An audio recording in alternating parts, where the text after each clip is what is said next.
Hi and welcome back everybody. Today we're going to do a video on tips and tricks to use with your Cricut. Now I've been a Cricut owner for probably about 10 years now, and I started out with the Expression and moved my way through the Explorer and then up to the Makers. I have a Maker and I also have a Maker 3 and Cricut Joy as well. And I find that I have learned so many things that make my crafting experience go smoother, and I have a whole lot more fun with it. And I want to show you some of these tips and tricks because I've learned them either from videos like you're watching right now or by trial and error. So come with me, let's get started.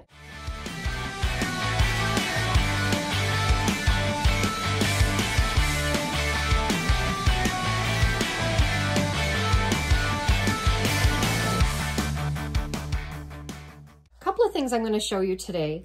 This one happens to be how to remove your cardstock or your materials off of your Cricut mat without the paper curling. If you were to cut this and your mat is pretty sticky like this one is, and you peel your cardstock off, that's what you get, okay? We don't want to peel the cardstock off of the mat. We want to peel the mat away from the cardstock. So let me show you again. Here I've got a nice piece of cardstock, and I'm just going to place it on here. What you should do is peel the mat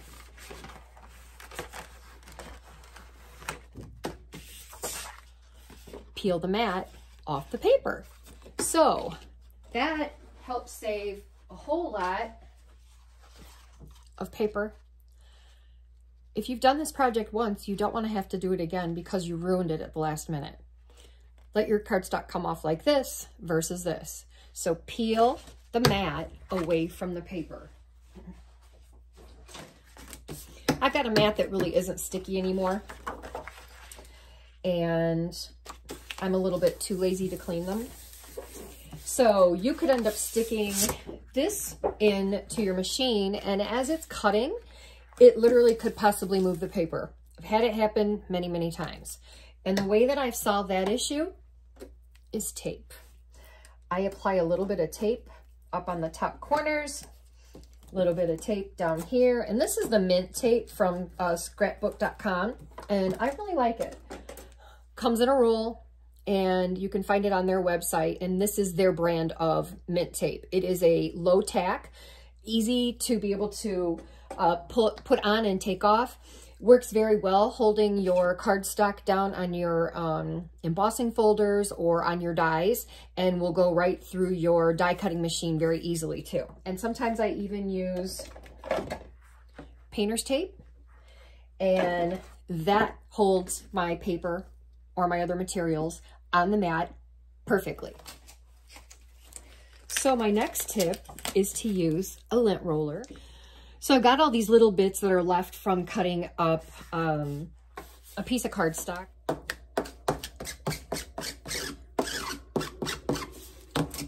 This is a little one just from the Dollar Tree. Get all these little bits off. And then our mat is ready to go. My suggestion is to keep this on the mat while you're weeding. I think it makes it a lot easier, and it keeps it a little bit more stable. And then this is a pin pen. Looks just like a regular pen. It has something like a needle on the inside. You can see that at all. And you can make one of these. You can take a mechanical pencil, take the lead out, and stick in a needle. And it should hold it right in there, and now you've made your own pin pen. So let me show you how easy it is to be able to weed this while it is on the mat. And this pin pen works amazing. I love it.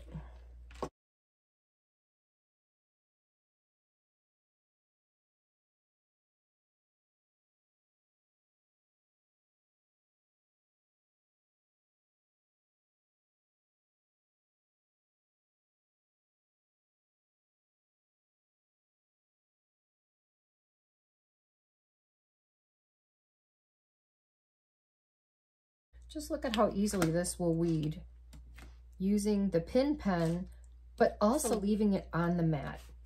And see, in just a matter of seconds, we've got everything picked out of here. Carefully peeling this back. Now your decal is still flat. Have you ever been cutting out materials and had your paper start tearing and you can't figure out why? Do you ever clean your cutting blades? Take this out, press down on the little plunger, and look and see if there's any debris on your cutting blade. Now, this is also how you change your blade, in case you didn't know that. You're just going to press this in, push that in, and then let it go. And it's in there by magnet. So, very simple to do. But you need to check these blades every once in a while. Because think of all the materials that you cut, whether it's cardstock, vinyl, or whatever. Every once in a while, some of these little bits get caught in there. And it will start messing with your machine. And you'll be very upset to pull your project out and see that it's torn or hasn't cut properly, and you don't want that. Did you know you can do multiple colors on the mat as well? Instead of having to pull out 3 different mats to do these, you can very simply place them in different places on your mat.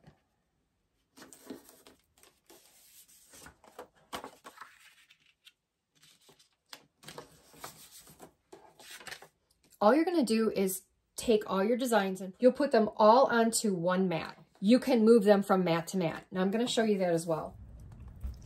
Okay, here's one example of what I'm talking about when it comes to cutting everything on the same mat. So if you've got 3 of these to make, you don't want to have to change your mats. You just want to do this and get it over with. Let's go to number 3 here. You are going to hit these 3 little circles up here. I hope you can see that. I'll zoom in on it. 3 little circles. And it'll say move object or hide the selected. I want to move the object. It's going to show me all 3 of my mats and I want to put them all on red. And it's going to come up on top of it. So I just move it over. I did those 3 colors. Let's remember we had one that was all the way over here. We had one that was in the corner here. And then I believe I had put one down here. So let's go to the next mat and we're going to grab that, move that one, and we're going to put it on here. Move it down to where we had placed the other color. So we had red here, we had yellow here, and we had put the black down here on the bottom. Hope you can see that. There, figurize it, that's one of my words. So now we have the red that we had up in the corner. We had placed the yellow on here, and we had the black piece down on the bottom. So now when we go to cut,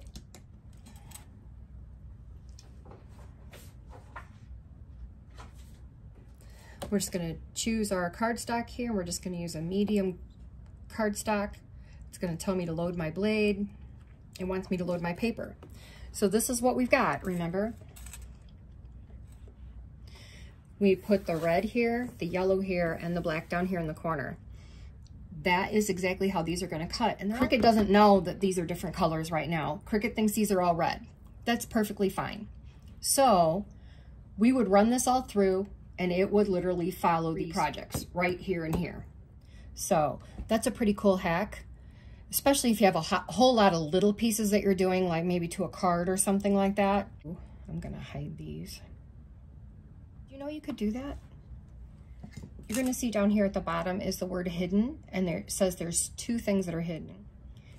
It's going to show me what they are. Now I can check both of them and add them right back to the mat. If you decided as you got this done, oh, I didn't realize I was going to make 3 of these. I don't want 3, I just want 2. Hide it.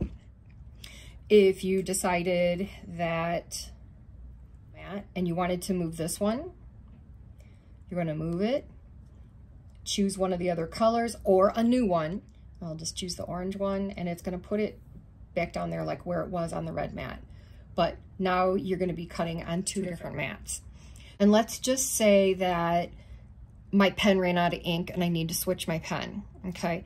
If I didn't notice that to where I could stop it when I noticed it was starting to run out, I can have it redo it. So let me show you what that is.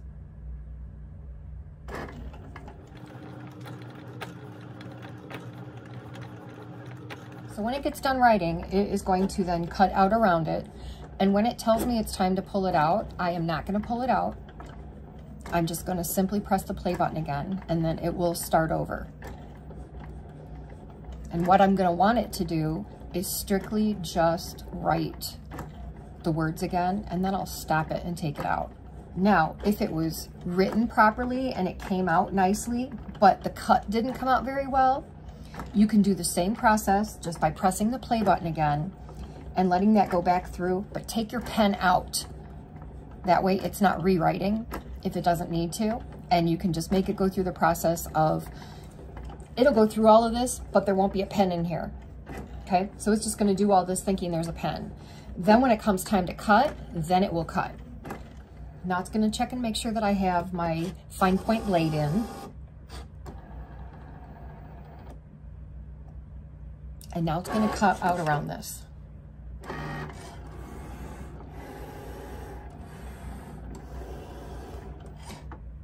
Okay. Now here's where the magic happens. See, it's telling us to pull it out. You can see that. It's flashing that it's time to take it out. And right here, it tells me my action is complete. I want this to write again. So I'm just gonna press the play button.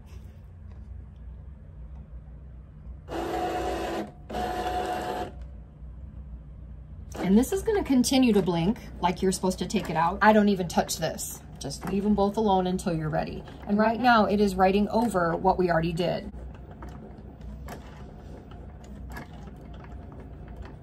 And when it gets done here, and remember how it went over, it brought the carriage back over here to check and make sure I had the correct blade in. When it goes to do that, we'll stop it and we'll pull it out. Because we don't need it to cut a second time because it already cut fine the first time. All right, it's done writing. Now it's gonna come over here and check for the blade. And I am going to stop it and pull it out. Isn't that a great way to be able to redo something? You can't take it out first because you'll never get it in the exact same way, and these would not be writing on top of each other like they did. As a matter of fact, I like that I did do it a second time because it looks like it's darker. Has a little bit more depth to it, and I really like that. So I hope you enjoyed these little tips and tricks to use with your Cricut. We'll do a video soon on a few other more fun things.